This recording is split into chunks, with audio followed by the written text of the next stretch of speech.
Alright guys, we got a 2000 Chevy Malibu here. The complaint on this thing is that the check engine light is on. Now, I'm trying to video this here, the data at least, so that you can get a better view than what I'm getting. You know, normally on the camera, so I'm getting complaints about glare and stuff, which trying my best. Anyway, long story short, check engine light is on. I'm not covering why the light is on in this video. The light is on because somebody had worked on this, put an intake air temperature sensor in it due to a code. The code is still there. Customer came here and said that they changed the sensor and it didn't fix it, and I didn't really think it was worth putting a camera on for it. It was a 2-minute diagnosis. You know, checked for my ground at the terminals for the IAT, had ground, checked the 5-volt reference, had no 5-volt reference. Checked the wiring back a few inches from the sensor connector and had 5-volt reference. A little tug and the wire came right apart. So we need a pigtail, which we're going to put on, and that'll solve this issue. While I was checking this car, or well, I should say while I was driving the car in, I noticed that the thing started to lag and hesitate every couple of feet. I'd hit the throttle. Felt like a bad throttle position sensor. Checked the TPS, it's fine. Checked my data, and I see my fuel trims here. This vehicle is climbing now. Okay, again, this thing is lean. This car, that's the problem. This thing is adding fuel in the 15%, and it's still climbing. Now, what I noticed here is that I believe I have a vacuum leak, so we're going to cover that. What I want to show you is the way I do this normally is I'm going to check quickly to see if I have anything near the intake, anything around the intake manifold, or anything that may be leaking. I'm going to give a little bit of throttle body cleaner and spray it. You could use, well, you could use anything really. I mean, as far as you know, I've used acetylene, whatever you have available to you at the moment, and check for leaks. And you're going to look at these fuel trim numbers and see if they change, right? So what we're going to look for is a drastic change on the short term when I spray. I'll try to bring you guys over with me so that I can watch the data with you and say, oh, look at that.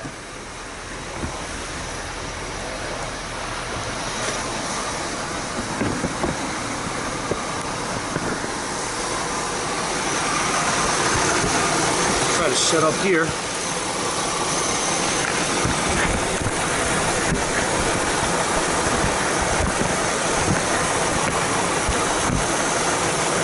That good enough?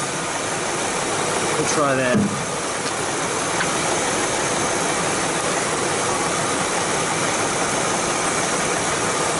Alright, you guys watch the numbers.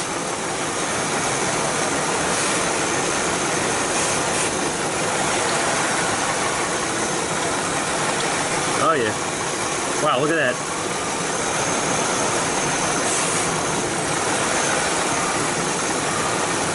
What's that short term?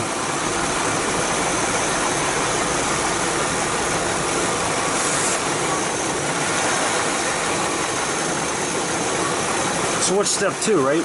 Step 2 is get a smoke machine, and I need to really call an AES wave and order one of those inflatable bladders, but I don't have one. So, you know, I'm just going to do a quick block off on the intake tube. Here's what we're going to do. I'm going to try to get you guys a view, but I don't know how good it's going to work out, of one of the leaks on this thing. If you look down past that vacuum hose, I'm going to try to point to it. If you look past this hose towards the back here, down, it's going to be a little hard to see, but there's a gasket for the plenum. That's what we're going to focus on.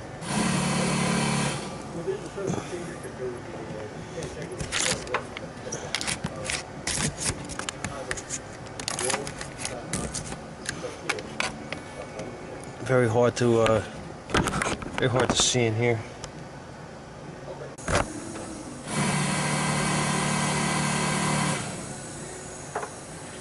I don't know if this camera's gonna pick this up.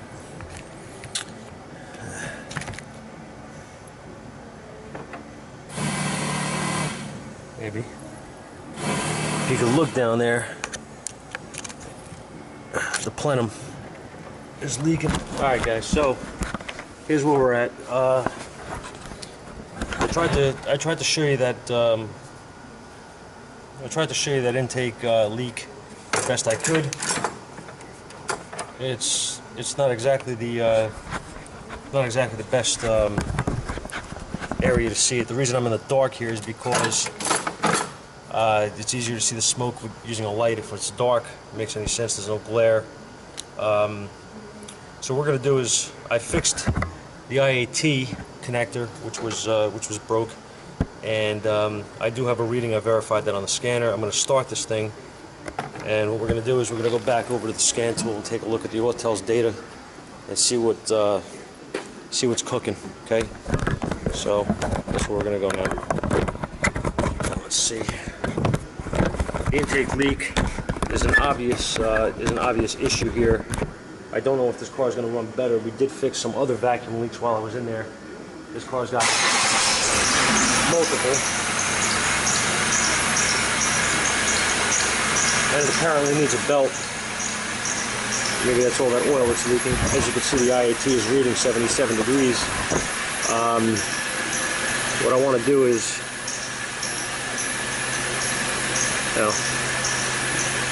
thanks, Autel.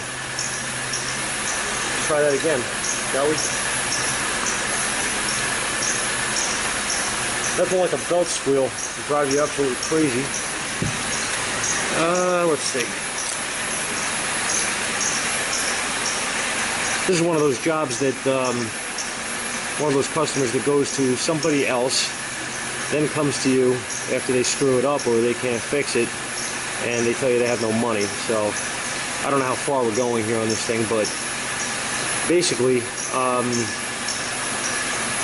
what we got is this guy brings the car to me about, I don't know, a couple years back, and it was all screwed up. He had it worked on somewhere, and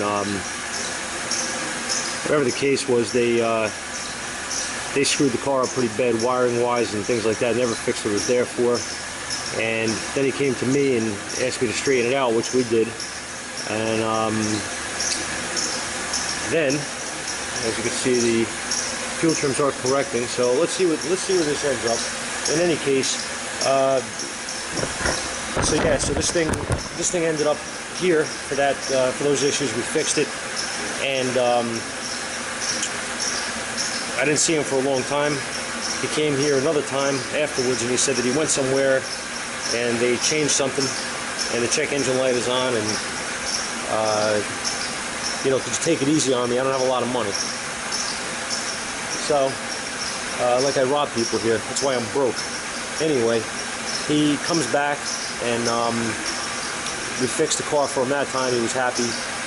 And now, this is going about a year ago or so. Now he shows up again, tells me that the car had the check engine light come on when he was out of town. So he stopped someplace, and they told him it's just an oxygen sensor, and they popped it in. A P0113, not for an O2 sensor, but I guess maybe in whatever area he was in, it's a different, you know, the code means something else.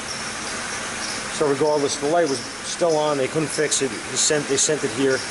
He brought it here and told me the same thing, you know, take it easy. So as it's warming up, it's actually getting better. The car's actually correcting. Because this thing, the fuel trims, the long-term fuel trim on this thing was something like 20 when I first got it inside earlier yesterday when it was warm. So now you can see the O2 is switching, which that's good. They put a new O2 in it, so it should be working. And the fuel trims right now are at 0, which I'm happy with. But it still does have an intake leak on this thing. It's the main vacuum leak. I'm going to show you actually. I'm going to show you. Titus, come here. Here, buddy. Say hello to YouTube. Come on. Say hello to YouTube. Yeah, good boy. So, all right. The main vacuum leak we had on this thing Well, I'm sorry, I shouldn't say that. One of the vacuum leaks we had on this thing was the grommet to the PCV tube, which you can see they modified. Good job. That was leaking because the grommet inside was completely destroyed. So I couldn't get a grommet. I made one. It works fine. It actually sealed it. I smoke tested it. But my problem with this is the intake, the plenum gaskets need to be changed. Don't know if he's going to go for it. Like I said, it wasn't here for that, so I'm not going to take it upon myself to just take it apart and fix it. I have to call him and give him a price. If he wants to do it, maybe I'll film it. Not that it's really, you know, anything to watch, but we'll see how it goes. So that's it. Aside from that, I still have that. Still have a Ford sitting here. Big problems. We'll get to that in the other video. All right, so that's that, guys, and this is fixed. Thanks for watching, and say goodbye to Titus. Bye, Titus. Bye, Titus. Good boy.